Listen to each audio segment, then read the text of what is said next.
Okay, we are done with this ear procedure. Drains are in about a couple minutes ago. See if we can show you the change. It looks really good. This was a cup and a lop change, and it's going to look absolutely amazing. We'll talk about maybe more about that tomorrow, but it's just really, really good. This is about, what, 30 seconds after? 1 minute? Mm-hmm. All right. You can see before where we went, it was pretty asymmetric. I think we've gotten it pretty close, but we'll take a look at him tomorrow, see how things are going. Okay, we just smile for the camera. We just wrapped it, wrapped and roll. Although Excellent. the wrapping I did during the procedure was not very comfortable, right? The singing that was. It was good. It was okay. All right, good. You don't have to kiss my butt. We're over now. Yeah, no, it's fine. Hey, this is Mark. It's been about 14 hours since the surgery. I have taken some hydrocodone, so I'm feeling okay. When the pain medicine or the operation anesthetic wore off, it was pretty uncomfortable. Hydrocodone took care of that, of course. So tomorrow morning I will go and get the Eskimo headband wrap taken off, and we'll see how it looks. I'll see you tomorrow.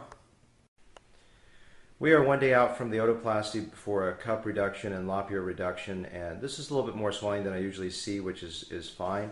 The ears are a little bit red and engorged, and they're sticking just a little bit farther out than what you saw yesterday, and that's normal. Some of that will start to come down over this next week. So it may actually swell up a little bit more. There's a little bit of oozing on the right side, so I'm going to put a light wrap in addition to his headband on today. Hey, this is Mark. I got a Otoplasty from Dr. Lamb, and I'm going to record my experience. It now has been 7 days, and I'm headed to Dr. Lamb's doctor's office to get my sutures removed if they need to be removed. They are self-dissolving. Day one, you could tell once the local anesthetic wore off that that there was going to be some pain that was going to be coming in, but the prescription medication that I was prescribed took care of that. Virtually no pain over the last week. A little groggy due to the prescription medication. But no problems. There was some drainage for 3 or 4 days, which wasn't a big deal. It was only in the right ear, which is normal. They look good, and I'm happy with the results.